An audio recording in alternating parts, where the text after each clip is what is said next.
Welcome, ladies. This is our Noir Voices. It's the M in me, which is Black women in menopause.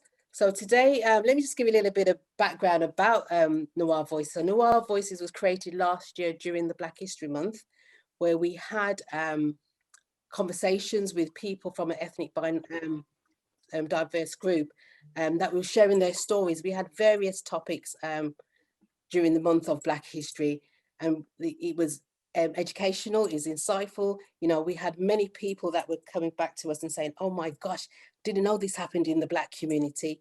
So we just didn't want it to be just for Black history. We wanted to, you know, tell our stories and get some information out there on our Blackness, you know, as to say.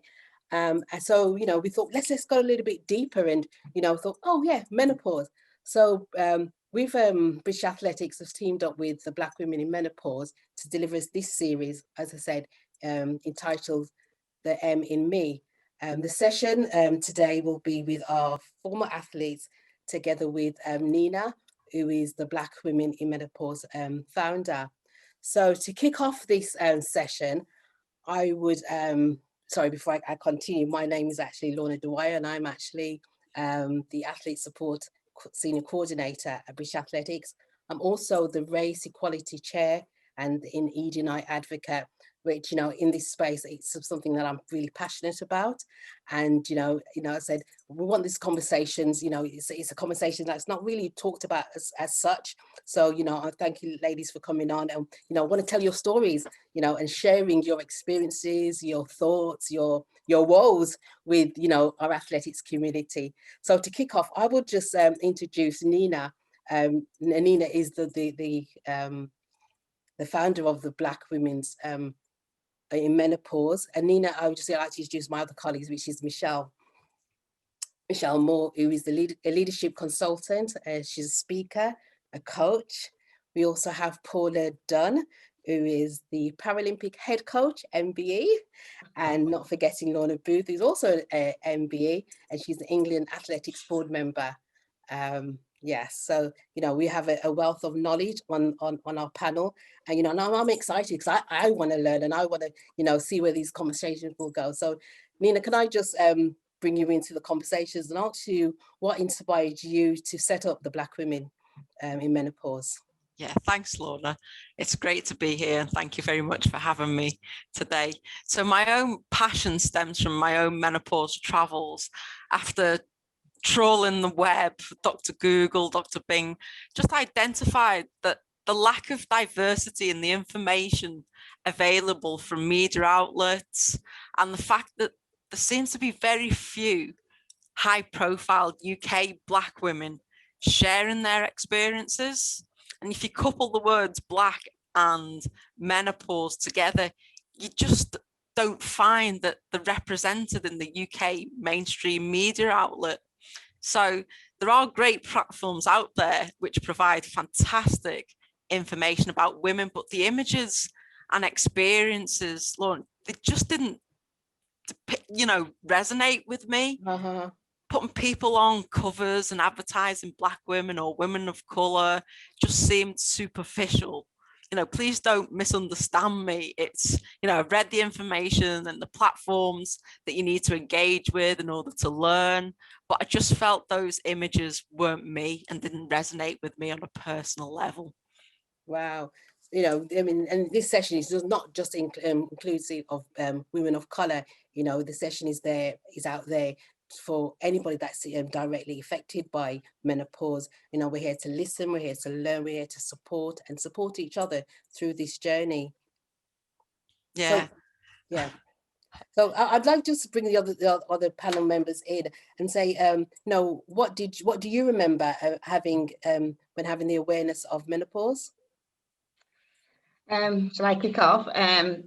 So I literally, nobody had ever really spoken to it. My mum had probably very vaguely said something, but no details, nothing specific. There was definitely no sit down conversation. And as I said, I've worked with women in the past and nobody had really mentioned it. So when it hit me, I was like, well, first of all, I thought I had flu because I was so hot. I thought, oh, I'm Wow. coming down with flu.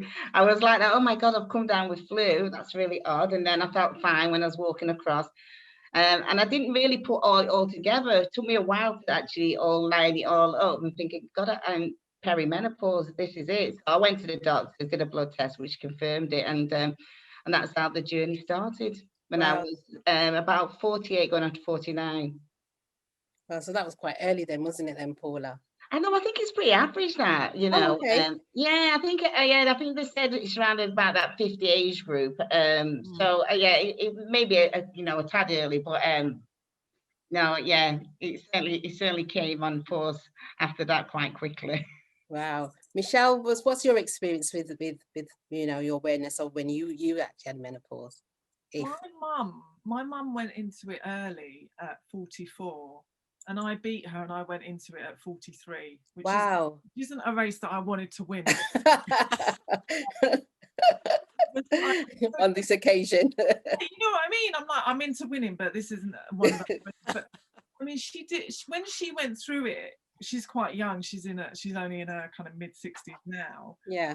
Vaguely remember her having some hot flashes, but much like Paula, she didn't have so big sit-down conversation with me about this is what you're going to go through. And I've actually had a much tougher time than she has, and so it's been this journey where she's like, oh yeah, I remember that, and I'm like, well, it would have been nice for you to tell me that, Mum. Absolutely. But, I started at 43 in 2017, and what happened to me was that I had a particularly difficult year that year. I lost a close friend of mine to breast cancer. And that year was very hard for me. And therefore, I thought my missing my periods and the kind of anxiety and the stress that I was under was actually due to the grief that I was experiencing. Right. Yeah. I didn't kind of put the two and two together until I had kind of high levels of anxiety and very, very severe sleep disturbances. And also my joints, they were just, I mean, I'm a sportswoman now as well. I play netball, and I was just picking up so many injuries. And literally my joints, my knees would crunch when I would go up the stairs. It would be like crisps. And then I'd be going, oh dear. My voice, like involuntary, I would be coming out with these groans, and I'd be looking around to see who's making those noises. It was me. And so yeah, my whole experience kind of vamped up after that. But yeah, it was very much kind of cloaked in tiredness and this sense of, this is just how it is to be a woman, black or white. We have these moments where we're just under stress, and we kind of just deal with it. Get on with it. Yes. Yeah. And so, yeah, that's how it kind of started for me. Wow. Okay. Lorna, you'd like to share your story?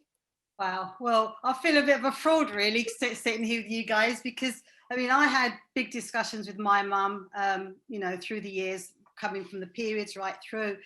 And I think my mum went through, well, what you could call menopause at 60. I had no experience whatsoever. And I was 59, my period stopped, then it came back, and then it stopped, and that was it. And I kept thinking, what's going on? And because I've heard all these stories, I've spoken to people, and I'm thinking, is this normal? But I had absolutely no experience whatsoever. Easy. Yeah. And just, thinking about it, I went and called my auntie in Florida to ask her experiences. Absolutely nothing. So I think it might be the genes, the family thing, but I thought I might have been pregnant, but I was 59. And I was like, well, I don't think so. But there was no other, I was waiting for all these things to happen to me, and nothing happened. I just sailed through it. Nina, thank you, Lorna. Nina, is that something that's really common, that sometimes, you just think, I'm not having it, or it doesn't happen to me, or what? Or is Lorna just so unique? I think, well, we're all unique, but she's right at that. Yeah, right at that point of the scale.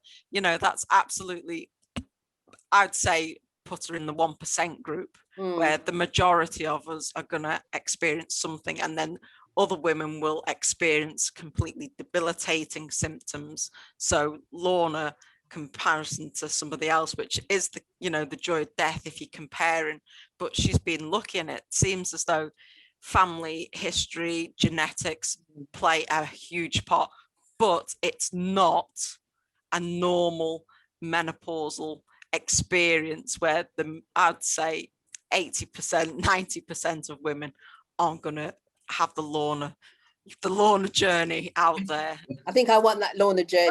I think if we all, I'm a Lorna, so I think I want that journey too. Like, maybe there's something in the name, but yeah, you know, it's because it's going to happen to over half the population, this, whether it's natural or induced through something like a hysterectomy, or it's a lady who's been through cancer, etc. So yeah, let's all get in Lorna's booth. I like that one. I like that. Paula, I know that I think it was last year, I believe that you opened up about your menopause within UK Athletics, and shared your menopause journey.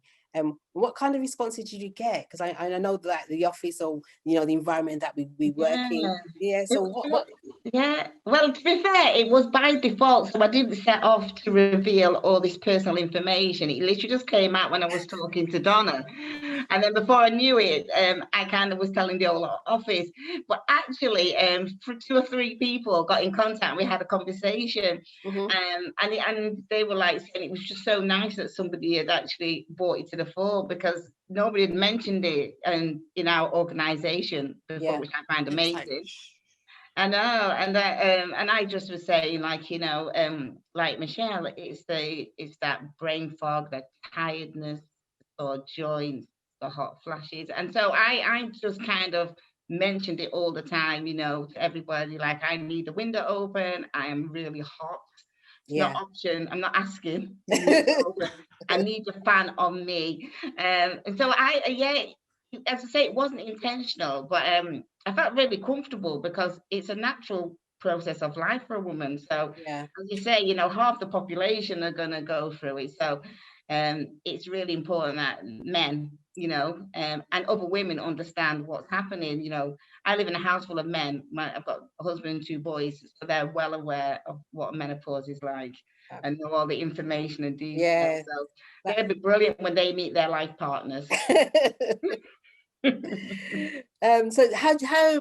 So in terms of like our organisation, British Athletics, or other NGBs, how do you think they can support women going through the menopause?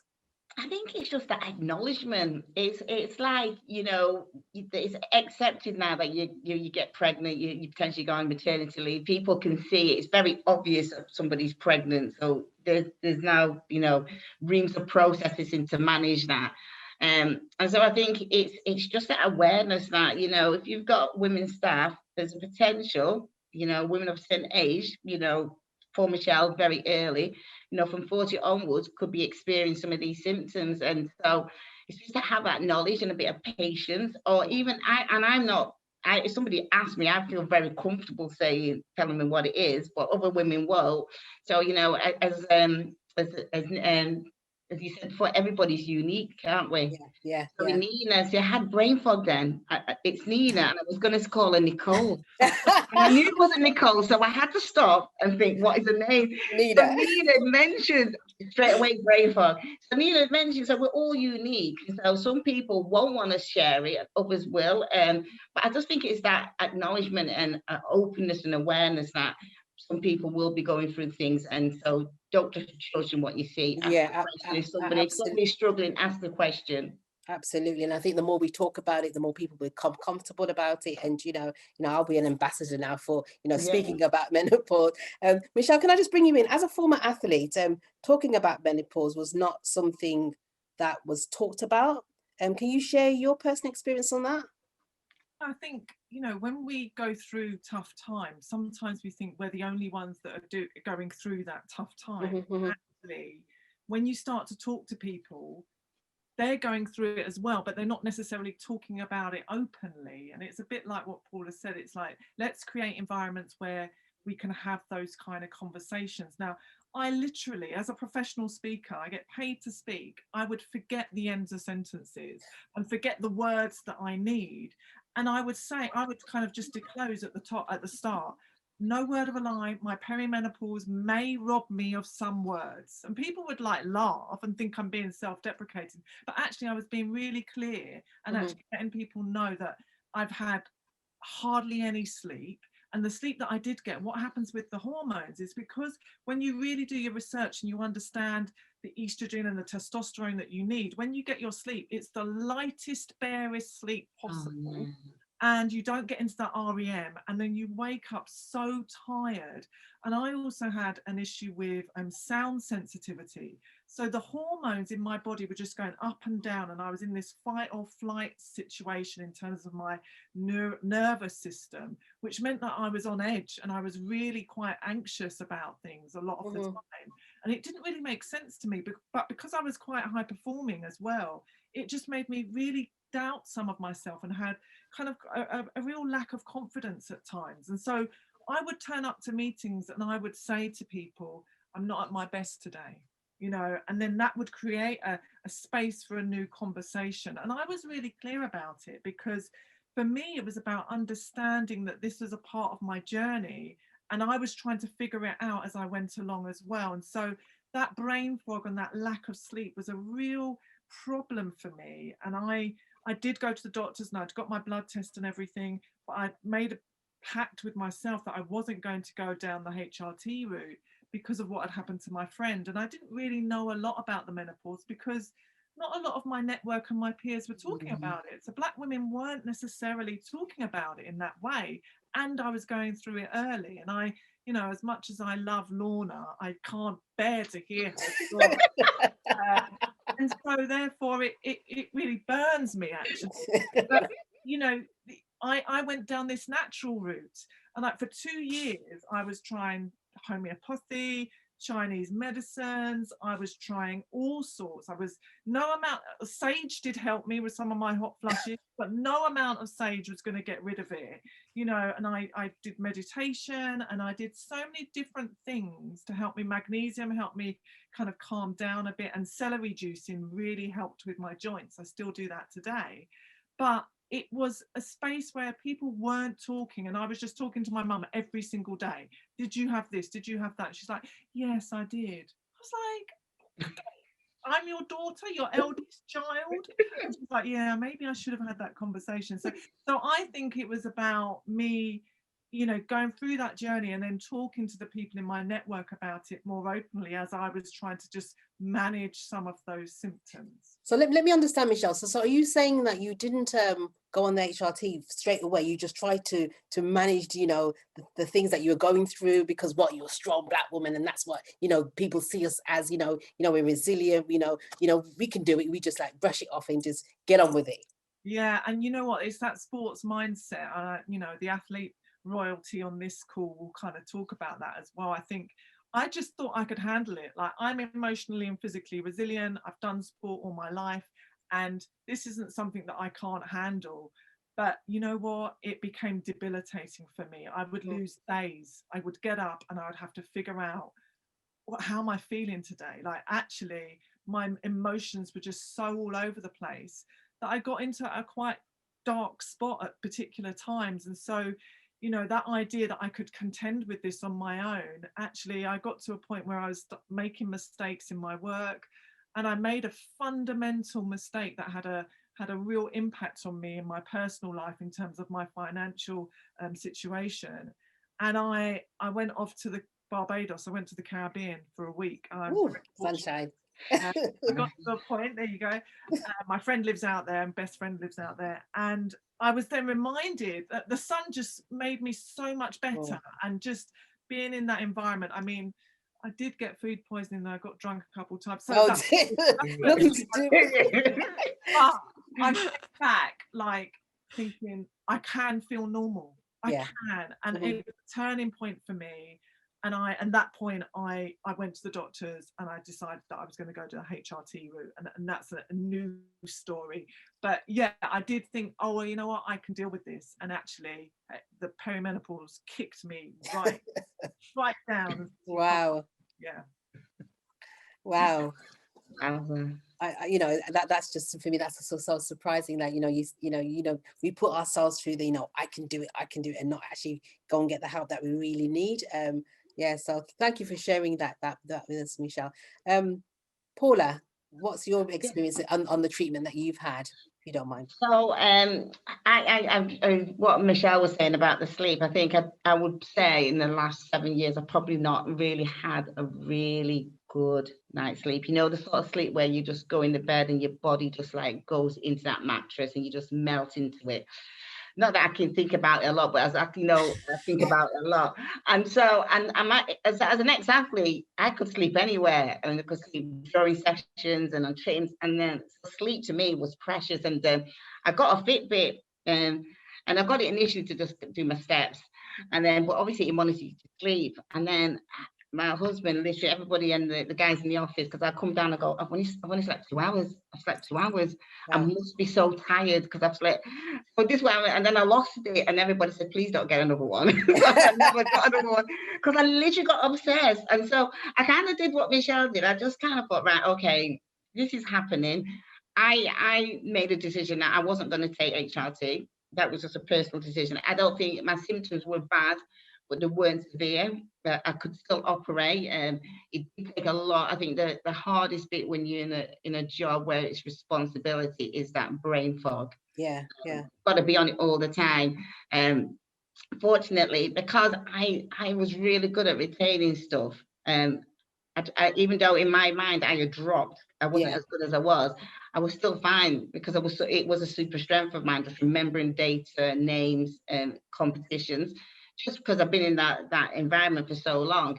So even I recognized it. Nobody else could tell, but you know yourself. You know yourself, you're not on the ball. So I've literally now just gone a bit down. I've done the save, but I'm literally taking nothing now. I think I'm coming to the end. I've kind of just accepted this is just a stage of my life that I'm just going to have to work through. I didn't see it as the black strong woman, but I did see it if I'm honest, I did see it as the big black strong woman because I'm strong. I mean, I've done all this, I've done this, I've been a single parent, I brought up my son, got married, had another child, you know. So in my mind, I'm strong.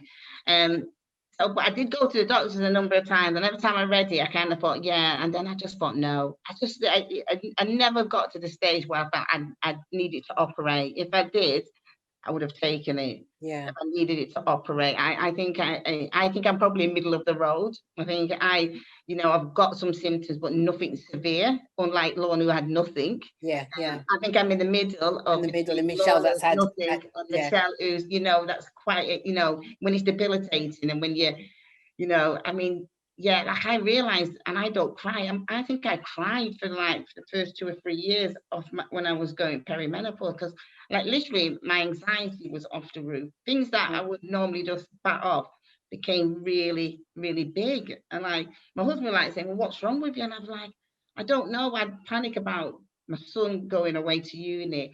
In my mind, I had him kidnapped, I had him drugged, I had him stabbed. And literally all these, it's ridiculous, isn't it, Lorna? It's in Crewe. In my mind, all these things were happening. And I just knew I was just being irrational. Fortunately, it lasted a year, and I was able to say, stop, just kind of really base myself and settle myself and just point myself down and steady my thoughts. So it definitely does things to you. I knew I changed, definitely, and I knew my ability to manage multiple stuff wasn't as it was. I was used to organizing the house, organizing staff, organizing athletes, and I realized at the end of it I could do all that, but then there was nothing left for me. I was shattered, and then on top of it, like Michelle said, you're not sleeping, and sleep, you don't appreciate sleep until you don't have it. So your mental health was just all over the place. Oh God, yeah. And I said, and I made it really up, and I went to Rio, and all I wanted to do was come home. Like we had this great, and I say to everybody, I didn't enjoy any of it. I was tired going in. Yeah. We had lots of issues to manage, and whilst it was there, and all I kept on saying was to my husband is ringing, it's like 9 days to go, 8 days to go. Countdown. I just wanted to survive. I literally thought I wasn't going to survive it, and it was It definitely was my menopause, because I wasn't sleeping. It was heart issues, athletes, coaches, and media. You've got all this to cope with, Yeah. and you're fragile, and you're giving it out to everybody. You've got nothing left. And so when my husband picked me up at the airport, he was like, "Just come home, just Oh, come bless. home, come home." Literally, and I realized when I look back, you know, because it only started that I was early menopause, because it was 2015, 2016. And you know, if I was sensible, if I look back, I should have definitely been on something just to manage all the expectation, and rather than just plowing through. But that's hindsight, isn't it? You know, you look back 5 years and think, oh, I should have done that. Yeah. And it's just for my well-being. I think everybody else is fine, but for my own personal well-being, I should have definitely looked after myself. Because I would put my hand on my heart, and I didn't look after myself then.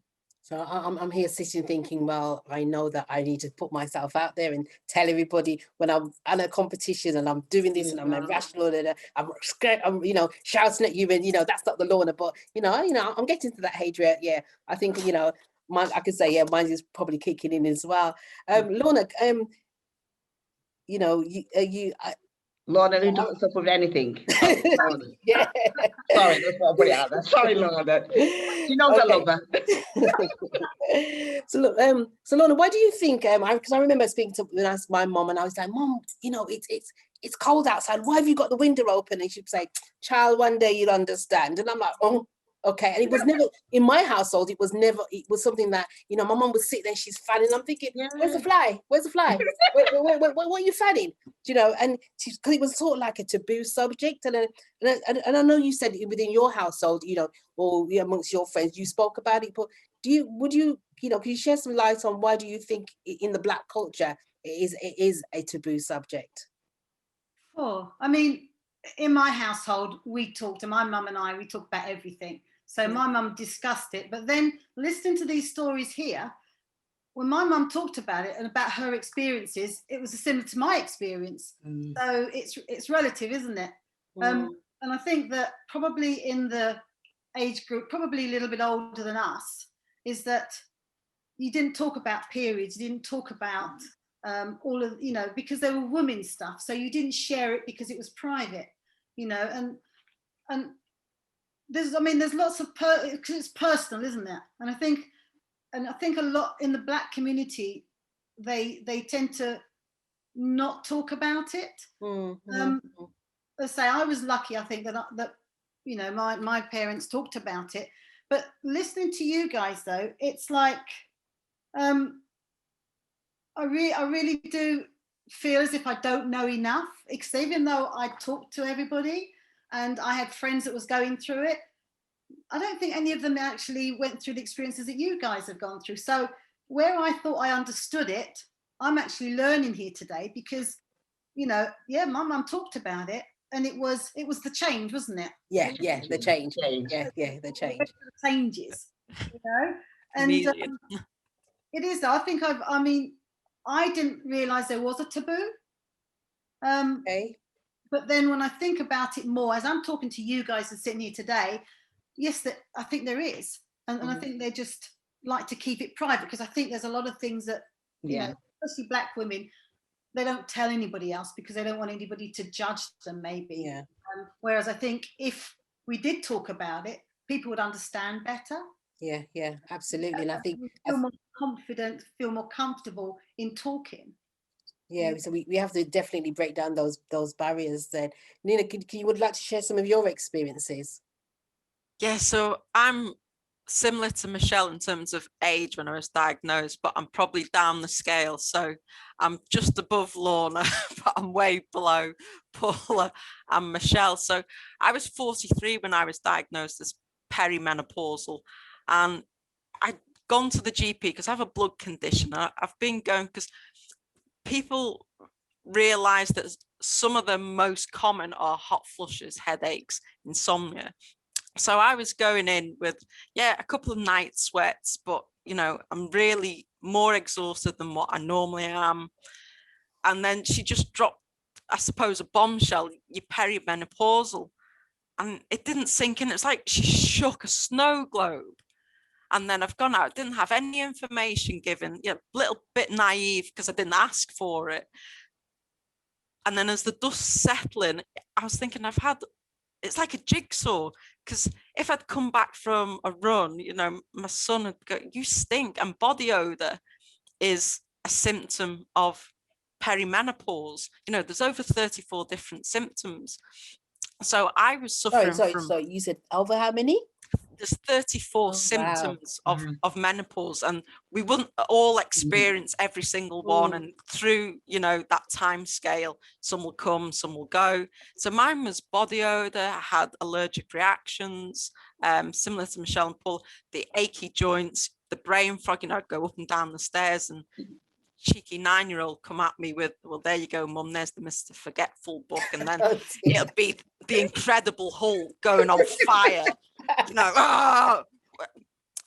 So, but there's other symptoms that people don't talk about that I'm happy to talk about. So I lost my sex drive. I didn't want to be intimate anymore.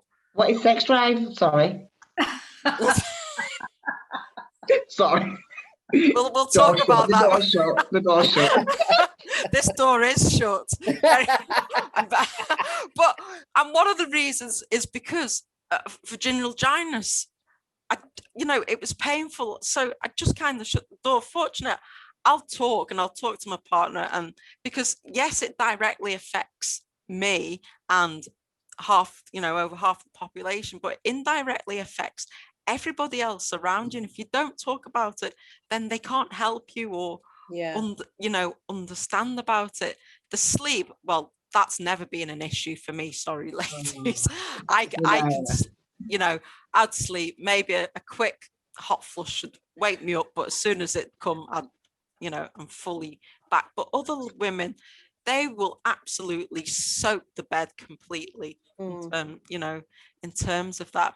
So once you settled that and I saw breast palpitations, I think they were thinking, because I was young and not going or asking the right questions, but maybe I wasn't given the right information, I think they kind of associated some of the symptoms I was saying to type 2 diabetes. And now I'm 48, I'm postmenopausal, and a bit like Paul and Michelle again, I didn't really want to take anything. I didn't want to have things, I kind of dabbled in and out of hormone therapy, but I just knew it upset my body. But now I'm 48 and I'm postmenopausal, and I have been for 48. So being through menopause is when your periods have stopped consecutively over 12 months and longer. So for me, I am on hormone therapy because as you become postmenopausal and being Black, it increases your risk of heart disease, type 2 diabetes, sarcopenia, osteoporosis. So I want that natural substance back in me to allow me to continue to have that longevity. And yes, I'm having a couple of issues with hormone therapy, but unless I talk and go and seek out and have my informed choices, then other women out there, they just don't know what they're going through, and they're going to associate it to something else, or hate the partners. I hate to think of the number of divorces that go on because of this. Then you throw in COVID, and Michelle said earlier about going on holiday. What's that? And getting vitamin D. And as a Black woman of colour, vitamin D is absolutely, paramount for health. Yeah. And coupling with that with the lack of estrogen. So yeah, I'm fortunate my symptoms haven't been too bad, and I will do what I need to do, any small gain, 1%. So anything to just push me through and be happy, be healthy, and be mad. What was I saying? What was the question? We get it. So ladies, what do you think could be done to improve that awareness, that we can get these conversations out? Or what do you think we can do as talk other than talking? Keep having these conversations. Yeah. That's what it's got to be. Keep having them. It's not something to be Yeah. ashamed of. You know, I'm not saying sitting on a bus and, well, hi, Lorna, I'm postmenopausal. There we go, you get a gold star. But so for me, it's okay. And you're not alone. You've just got to Yeah. continue having this narrative over and over and over and over again, so it becomes normalized, because this is a normalized biological process that Absolutely. And you talk about talking, and I'm just, my mind's just going thinking in the workplace, and I can actually now sit back and think, oh, why did that individual act that way? Maybe because they were menopausal, they snapped at me, and it wasn't something personal, or when you're interacting with individuals and you think, oh gosh. But now I can think, oh, actually step back and think they could have been actually going through something, or it could have been, Yeah. they I definitely now kind of am more intentional with some of my friends in having the conversations, and especially around, my journey and my choice of HRT and my resistance. That mindset of, no, I'm going to handle this, actually can never be underestimated, because we as women take on so much all of the time. And I wish that I'd actually started my journey with HRT earlier. I mean, you might see that I'm sporting a bit of a red and black eye here. And actually what it is this is a bruise from last week at this time. I had an eye operation to remove 2 cysts from my eye. And actually they started out really simply as one sty. And that's because I was tired and I was stressed, which is due to perimenopause. And that sty created another sty on the lower lid. And those sties turned into cysts that needed to be removed. And I was going into the doctor like I was, cool and calm and collected, and I could handle it because I'm physically strong. And even when he had the knife over my arm, I'm saying, it's fine, it's no problem. And I was in so much pain, and it was very traumatic for me. But a part of what that made that more difficult was the fact that I was saying, yeah, I'm resilient, I can deal with this. And I couldn't. And I think that that's a part of the whole menopause journey for me, in the sense that we resist so much of the support that we could get, when actually we can get it so much sooner. So I had all kinds of really funny symptoms. I had like a sound sensitivity, a hyperacusis that made my tinnitus really bad for me, and I would hear frequency and sounds that you wouldn't even hear normally. And so when I went and got the HRT, my GP kind of said, right, fine, you can have some antidepressants. And I said, no, I'm not interested in antidepressants. She said, have these sleeping tablets. Now I took the sleeping tablets because I needed those tablets, and they kind of gave me a whole new lease of life. But I took them sparingly. And then she kind of opened up this lever arch file and was like, oh, what should we do then? Which HRT would you like? And there was no real informed way of doing it. I'm like, how does this work? You're just making it up. And she was a really lovely lady, but I was like, this isn't going to work for me. We tried a few HRT things and patches, but because they were at this really low dose, they weren't really touching the sides. And so I went off and I did my research, and I found a menopause doctor that really helped me privately. And she understood my journey as a sportswoman. She said that because I'd gone into the perimenopause early, I needed like quadruple the dose of what they would say on the side of these packets for the average woman who's in her early 50s, average white women who haven't done any sport, not physically active. And so they would only need like 2 patches, where I would need more than that dosage. So my sport and my physicality had a big part to play in getting the right dosage. And I'm on a mixture of spray and gel and creams now that have made all of the difference. Absolutely. And I'm listening to your story, your journey, Michelle. And so how important is it to educate our young female athletes?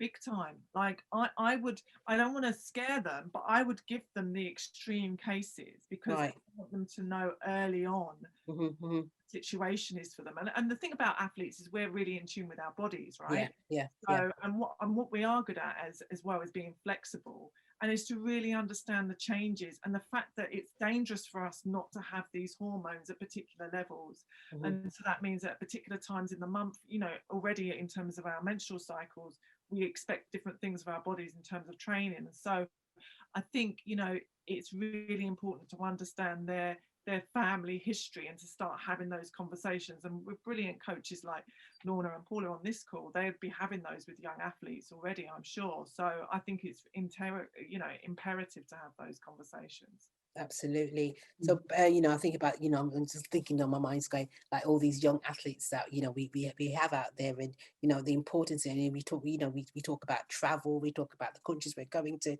talk about this and that. So, you know, I'm thinking, gosh, you know, we do need to have those conversations, because as you said, I agree. you know, as you said, you know, it does come to us all, you know, not in many different ways. So, you know, look, Paula, there's one for you now. We need to, you know, open the door, so we can have those conversations. Yeah, and I agree with Michelle. I mean, we struggle really to talk about menstruation. Let's be honest, which is relevant to all the athletes, especially ones who are not having regular menstruation, and what is going to be the long-term effects of it. So we're actually putting on a course, a workshop for athletes to talk about menstruation. Because, you know, you go now, and if you're an athlete, it's like, do you go on the pill or not? Because you can manage your periods, you know, but we don't talk about actually lack of menstruation, you know, why it's important, you know, and managing all that.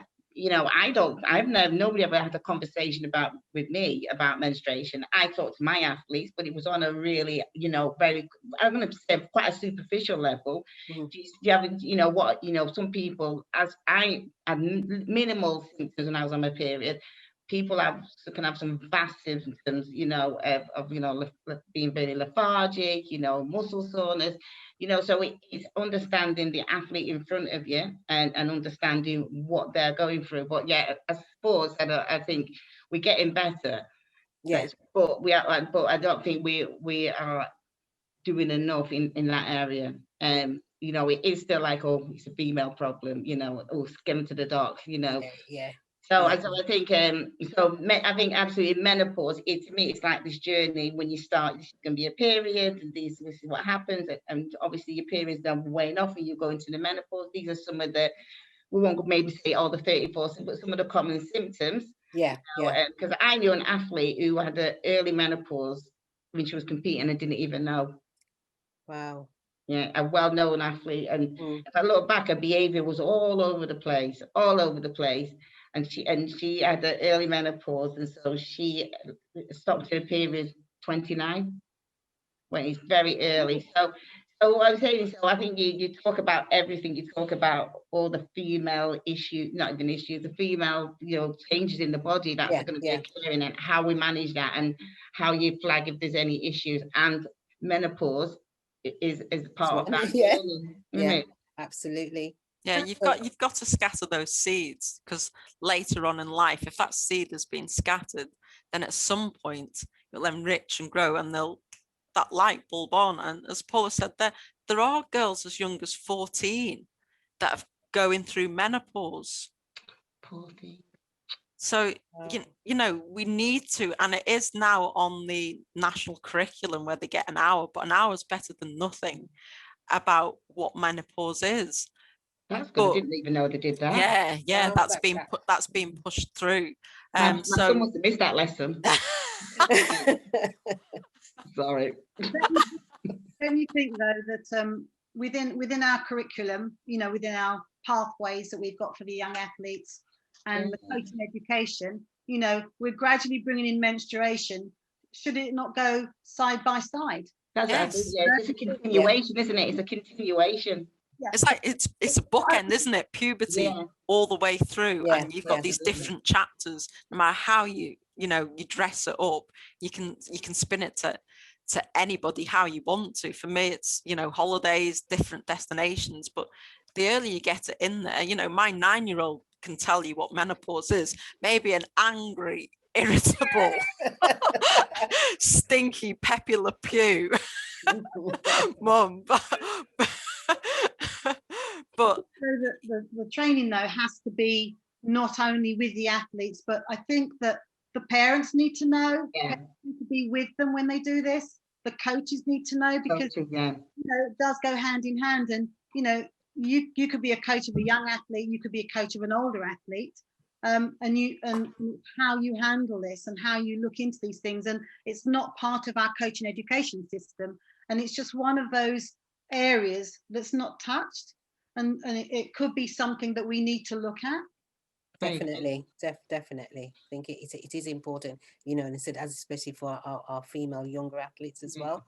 I think they need to have that awareness and know what's happening with them and know what the, you know, the changes in their body will be. So based on all what you know now, how would you better prepare yourself? How,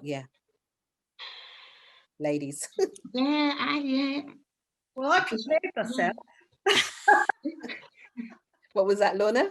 I prepared myself, and Okay. because I knew it was going to happen, and I kept waiting for it, you know, and I actually prepared myself. I'd spoken to, obviously, my parents. I'd spoken to friends, because I had friends that was on HRT, and so I knew about that, and I just kept on, but I kept waiting, and fortunate for me, but then it was almost worrying that something was wrong with me because I wasn't going through that, you know. So for me, it was good that I didn't have to go through what you guys went through, but at the same time, there was still at the back of my mind that there was something wrong because I wasn't going through what everybody else was going through. If it makes you feel better, you didn't miss anything. I think there's something about, just going back to that original point that, you know, Lorna made there just previously, was so powerful in terms of like educating the workforce. For me, menstruation, the menopause, mental health is a big aspect of this as well. And I think that's the bit that I completely underestimated. I mean, I thought there are ways in which we can, you know, do the physical intervention, but I mean, I've had some tough times in my life in terms of personal bereavement, but I've also had some really dark moments in terms of the menopause, which really shocked me.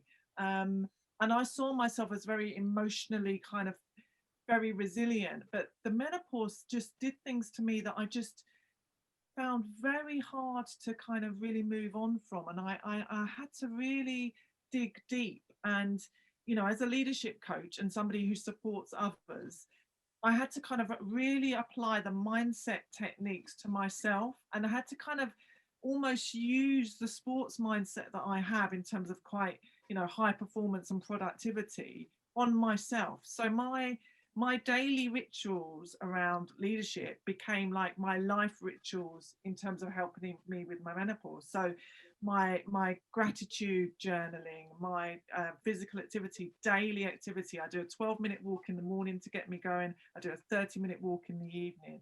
I have to do my journaling of getting everything out of my head onto the page.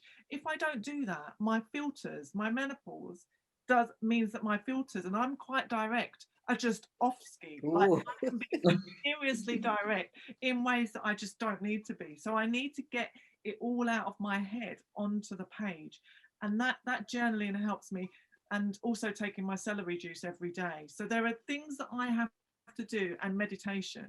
I do my meditation religiously, and those practices have become my essential crutches in terms of my own mental health, and that has enabled me to support myself and take responsibility for my own mental health, because I had some really dark times, and the only way that I was able to lift myself out of those was actually being of service to others.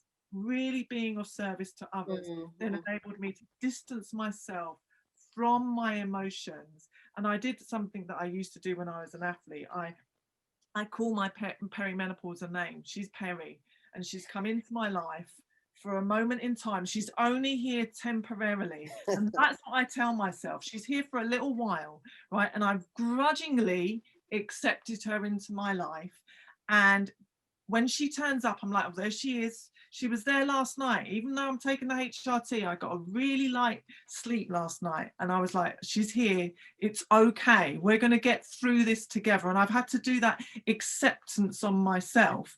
And, you know, and for me, that's how I found my way to managing it. And that's, you know, that's me managing my mental health. And so I think it's important to start to have those conversations. Yeah, absolutely. With younger athletes and women in a way that's empowering, because I'm saying to myself, look, she's here for a little while and she's opening this door to the next bit of womanhood. You know what? So I'm going to be even more liberated from my pain and even more out there. I don't really care about what everyone else thinks, because I'm more present to, in this moment, I'm so much more appreciative of my body. I just wish that in my 30s I was even more appreciative of it, you know, looking back. And so it kind of gives you this, what she's done for me, and look, see, I'm even talking about her in this third person, it's that she has enabled me to be even kinder to myself, particularly for my physical and mental health needs. So that's the gift that she's given me, and that's how I've reframed it, so that I take control. Perry's not in control. She thinks she is, but she's not. Wow. Oh my God. Right. So we've got Perry on the panel now as well. Yeah, Perry next to Michelle. Nina, coming back to HRT, so does taking HRT have a negative impact with other medications? You know what, that's an excellent question. It's not one that I would say I'm qualified to be able to say, because when you see a specialist, they will go through your history, etc., to be able to provide the right path or the right suitcase to throw in what is specific for your individual needs, because it's so unique. So I'm unsure on that particular question.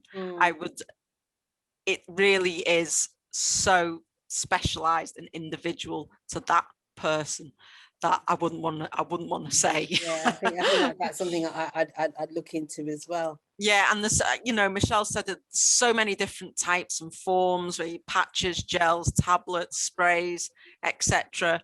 And it's finding what works for you, and it's taking that time to find what does work for you as you're going on through for your journey to have it. And it may be over time that you then change. It might be the dosage, but having that constant conversation, keeping that narrative going and going back to your GP or your menopause specialist every year, if you're comfortable, or, you know, keep pressing. And I think because we're not educated, we feel as though we can't ask. But at the same time, health professionals aren't educated in menopause. So even GPs, for me on the HRT, because of my journey and not knowing or being provided with that information, I said to the doctor, well, what about you know, can I try the patches now? Yeah, you know, have you got a particular patch that you would like to try? But, you know, this is kind of how it is. So it's, for me, it's, well, what can we do? It's a matter of, well, let's train healthcare professionals. And I'm not just talking, you know, GPs, nurses, specialists, as you would do for diabetes, for type 2 particular diabetes. Menopause, I've got no choice. It isn't my controllable, it's the uncontrollable. So let's have that in place, and at the same time I can then make informed choices whether I want to do HT, whether, gosh, go down a completely different route. You know, I'll try anything as long as it worked, anything for 1% gain for me on that. But for that particular answer to the question, no, that's fine. You know, you would know the answer. So, what piece of advice, and this is going out to all the panel, would you give any woman going through the menopause? It's going to end. It's going to end. You're not alone. Asking for help is not a sign of weakness. Bringing it together. Don't suffer in silence. Push for what you want. Put the GP under pressure. Find support and find a specialist to help you. I mean, my specialist is very bespoke to my needs, and so that's what makes the difference. You know, do not suffer in silence. Talk to others and find what's going to work for you. And it will take a little bit of time. You know, I took me some time to find the right dosage and find what was going to work for me. But really, just, you know, speed it up. Don't suffer because, I think I can handle this. You don't have to. I've got my life back. My sister said to me, you've lost that air of desolation. And I'm like, I know, I was bad, wasn't I? But, you know, I would, these red mist anger over something Wow. like white when it was red. It's bad. Yeah. Like, Nina, it's just crazy. So just don't suffer in silence. Speak it, get help, support yourself. Two-way conversation. I'm off HT at the moment because it didn't agree with me, but I pushed that. You know, I gave it an opportunity, and at the same time, you know your body best as well. So if they're saying something, tell them you have that right. You know, it's also a duty of care. So yeah, ask, and you're not alone. Oh wow, that is. You can clearly see we're all mad. We're all like, yeah, Lorna, I'm throwing you under the bus as well there. Completely different, you know, symptoms, timing, etc. It's very unique. Do not compare to myself, Paula, Lorna, Michelle. That's the worst thing that you could do. And you know what? I haven't mentioned, sorry, what is important, track. If you don't track it, you cannot then have the evidence to say, this is what's going on. Yeah. You can't, you know, if you can't track it, you can't measure it, and then they can't say anything. If you've got it down, that's your evidence. And that's what I wish I had been more pressing on, is tracking it more. I'll shut up now. No, listen, this has just been absolutely amazing. You know, Lynn, how can people connect with you and individuals? Are you happy to share that? Yeah, so I'm on Twitter as Black Menopause. I run a Facebook group for Black women of colour. In fact, just anybody that, because we all need to be educated about it. And I also run buzzword bi-monthly. I don't even know what that means. So every other month. You were right, bi-monthly. Every other month, I'm putting on free events. So in a couple of weeks, it's Eating for Menopause with a Black registered dietitian looking at African, Caribbean foods. And then in June, we've got a trichologist for hair going through and how menopause affects, you know, my son scoops up my hair saying he's going to make another one of me. Oh. and that's when I'm having a good day. So yeah, you can book via Eventbrite. They're all free. So yep, come along for the journey and share your experiences. And it's good to talk. Absolutely. And Michelle and Paula and Lorna, I'm sure you guys are on Instagram and Twitter and all the other social media. So, you know, when this goes out, and I'm sure you'll be getting calls from athletes, you know, wanting to know more and sharing your journey.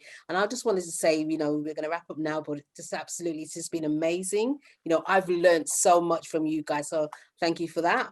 And you know, I said thank you for your time, and you know, I said it was an awareness that we wanted to get out there, and it's not just about women of color, you know, but it's just about our experiences, and you know, we just want to share it with our athletics community, with everybody who it impacts indirectly or directly. So ladies, thank you ever so much. Thank you, Lorna. Thank you, everybody. Thank you, everybody. It's been a pleasure.